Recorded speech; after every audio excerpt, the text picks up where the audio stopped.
నమస్కారం అండి. ఈవేళ మన ఉప్పు చేప, వంకాయ, కోడిగుడ్లు ఎలా వండుకోవాలో చూద్దాము. ముందుగా ఉప్పు చేప అంటేనండి మేము పండుగప్ప ముక్కలు తీసుకొచ్చామండి. తీసుకొచ్చి మనకి ఎన్ని కావాలో అన్నీ తీసుకోవాలన్నమాట. ఇది ఎంతో ఫ్రెష్గా ఉన్నాయండి. మనం షాపుల్లో చూ అవి ఎండు చేపలు ఇవన్నీ అమ్మే షాపులు ఉంటాయి కదా, దాంట్లో తీసుకుంటే చాలా ఫ్రెష్గా ఉంటాయి. తర్వాత దాంట్లోనండి అదిగో గోరువెచ్చని వాటరు కాగబెట్టండి. గోరువెచ్చని వాటర్ వేసి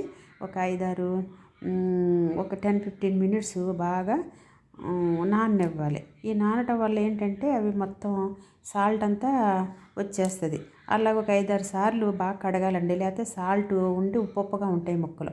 తర్వాత దాంట్లో బాండీలోను ఆయిల్ వేసుకునండి, దాంట్లో కొద్దిగా పసుపు వేసి ముక్కల్ని బాగా డీప్ ఫ్రై చేయాలి. ఇలా చేయడం వల్ల ఏంటంటే పసుపు వేయడం వల్ల అవి బాండీకి అంటుకోవన్నమాట. తర్వాత దాంట్లోనండి పచ్చిమిర్చి, ఉల్లిపాయలు, కరివేపాకు ముక్కలు వేసి బాగా మగ్గనివ్వాలి.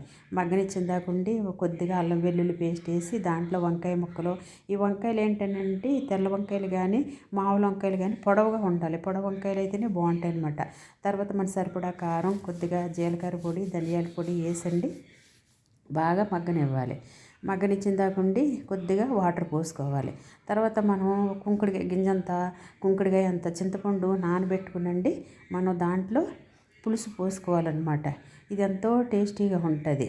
అదిగోనండి ఆ మొత్తం పొడవంకాయలు వేయటం వల్ల బాగా వెంటనే మగ్గిపోద్ది అనమాట. ఇది ఎంతండి 10 మినిట్స్లో అయిపోద్ది కర్రీ. అదిగో తర్వాత కొద్దిగా మనం ఈ పులుసు పోసుకునండి దాంట్లో మనం ముందుగా పెట్టుకున్నాం కదా ఆ ఎగ్గు, మరలా ఈ ఉప్పు చేప ఫ్రై చేసి ఉంచాం కదండి, ఈ ఉప్పు చేప ముక్కలు అవి వేసి బాగా దగ్గరికి రానివ్వాలన్నమాట.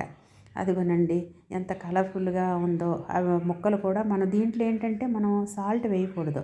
ఎందుకంటే ఈ ఉప్పు చేప ముక్కలకి ఉంటాయి కదండి, ఈ చేప ముక్కలకి సాల్ట్ ఉంటుంది కదా, అది ఉప్పు చేప అన్నారు కదా, ఉప్పు అంతా దాన్ని పట్టుకుని ఉంటుంది కదా, అందుకు మనం ఎంత కడిగినా కూడా సాల్ట్ ఉంటుంది అనమాట. అందుకు మనం సాల్ట్ వేయకూడదు. తర్వాత కొత్తిమీర వేసుకుని అలా సర్వ్ చేసుకుంటే బాగుంటుందండి. మీకు నచ్చితే లైక్ చేయండి, మీరు కూడా ట్రై చేయండి.